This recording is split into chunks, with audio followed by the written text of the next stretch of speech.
Media మిత్రులకు నమస్కారం. ఈరోజు ఎంఆర్పిఎస్ ఆధ్వర్యంలో ఇటీవల జరిగినటువంటి వర్గీకరణ అంశానికి సంబంధించి మరొకసారి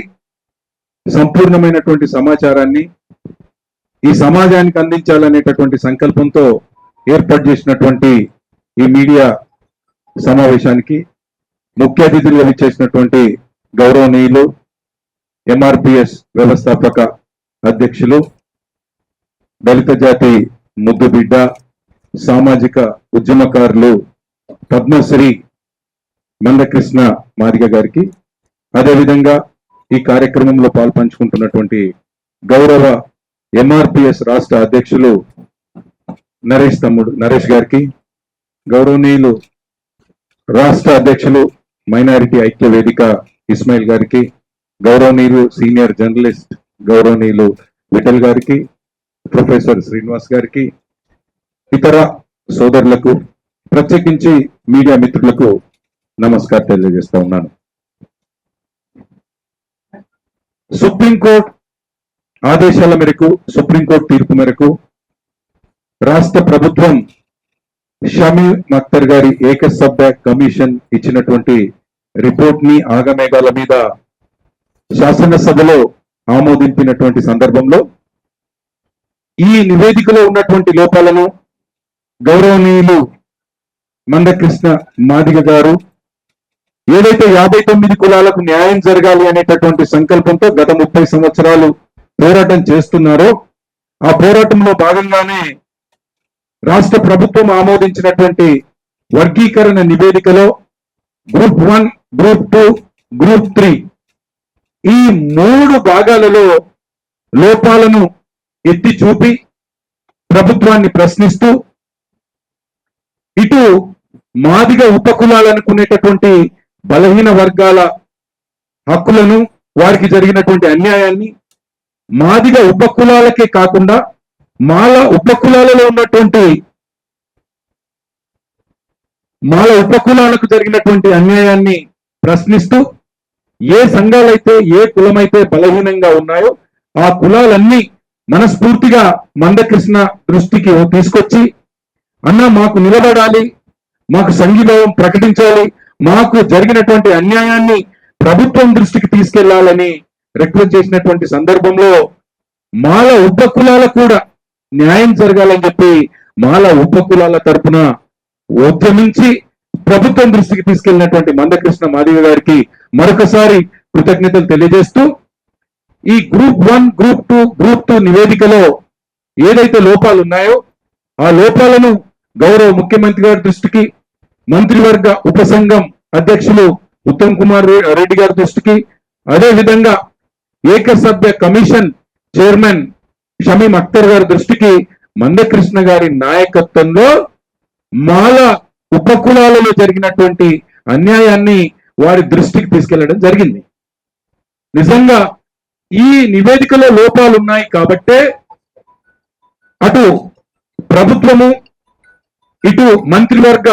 ఉపసంఘ అధ్యక్షులైనటువంటి ఉత్తమ్ కుమార్ రెడ్డి గారు ఆ లోపాలను గ్రహించి మరొకసారి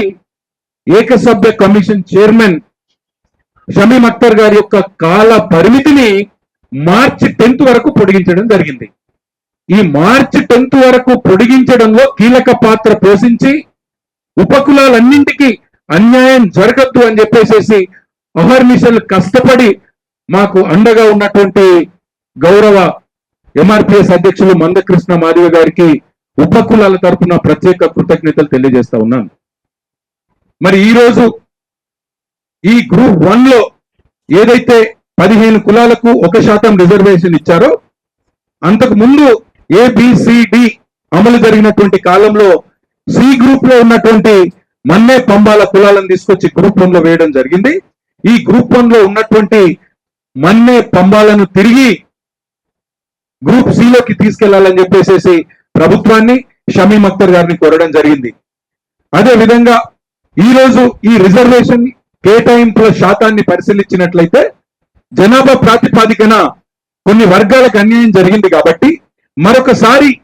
ఈ తీసుకున్నటువంటి పర్సంటేజ్ ని జనాభా ప్రాతిపాదికన హేతుబద్ధంగా శాస్త్రీయంగా న్యాయంగా మరొకసారి విశ్లేషించి పునర్పరిశీలన చేయాలని చెప్పేసి మందకృష్ణన్న నాయకత్వంలో షమీం అఖ్తర్ గారిని కలవడం జరిగింది. అదే విధంగా ఈరోజు గ్రూప్ 3లో 26 కులాలు 5% రిజర్వేషన్ ఉంది. ఈ గ్రూప్ 3లో ఉన్నటువంటి 26 కులాలలో బలమైనటువంటి కులాలు బలహీనమైనటువంటి కులాలు ఉన్నాయి. కాబట్టి గౌరవ మందకృష్ణ గారి నాయకత్వంలో ఈ 26 కులాలలో బలహీనమైనటువంటి కులాలను ఒక ప్రత్యేకమైనటువంటి గ్రూప్ గా ఏర్పాటు చేసి, ఉదాహరణకి నేతకాని సామాజిక వర్గం 1,33,000తో మాలా మాదిగల తరువాత అతిపెద్ద జనసంఖ్య కలిగినటువంటి కులం. కాబట్టి ఈ బుడగజంగాలను బి నుండి ఏకు తీసుకెళ్లినటువంటి విధంగా ఈ గ్రూప్ 3లో ఉన్నటువంటి 3వ అతిపెద్ద జనాభా కలిగినటువంటి నేతకాని కులానికి మరికొన్ని బలహీనమైనటువంటి కులాలను కలుపుకొని సిలో ఉంచి ఆ జనాభా ప్రాతిపాదికన సిలో రిజర్వేషన్ శాతం కేటాయించి మెరుగైన ప్రయోజనాలు పొందినటువంటి ఇతర మాల మరియు మరికొన్ని కులాలను డిలో చేర్చినట్లయితే అందరికీ న్యాయం జరుగుతుందని చెప్పి భావించినటువంటి సందర్భంలో గౌరవ మందకృష్ణ గారి నాయకత్వంలో మేమందరికీ ఈ నివేదికలో ఉన్నటువంటి లోపాలను ఎత్తి చూపుతూ ప్రశ్నిస్తూ పలు ప్రెస్ మీట్ల ద్వారా అదేవిధంగా ప్రత్యేకంగా కలిసి వాళ్ళకు విన్నవించడం జరిగింది. మేము విన్నవించినటువంటి సందర్భంలోనే గౌరవ మందకృష్ణ మాదిగన్న నాయకత్వంలో అటు ముఖ్యమంత్రి గారికి ఇటు ఉత్తమ్ కుమార్ రెడ్డి గారికి మేము విన్నవించినటువంటి సందర్భంలో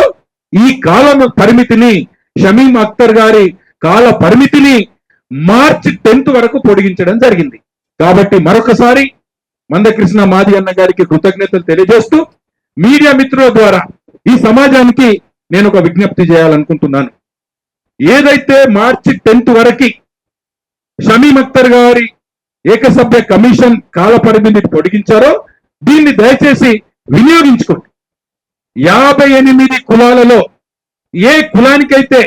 అన్యాయం జరిగిందని భావిస్తున్నారో వాళ్ళు ఉద్యోగ సంఘాలు కానివ్వండి, విద్యార్థి సంఘాలు కానివ్వండి, రిటైర్డ్ ఎంప్లాయీస్ సంఘాలు కానివ్వండి, సంక్షేమ సంఘాలు కానివ్వండి, షమీం అఖ్తర్ గారికి ఈ నివేదికలో మీకు జరిగినటువంటి లోపాలను మీకు జరగబోయేటటువంటి అన్యాయాన్ని మీరందరూ కూడా షమీం అఖ్తర్ కమిషన్ కి వచ్చి మీ యొక్క సాధక బాధకాలను మీరు వివరించాలి. అదే విధంగా మీ లెటర్ ప్యాడ్ల మీద మీ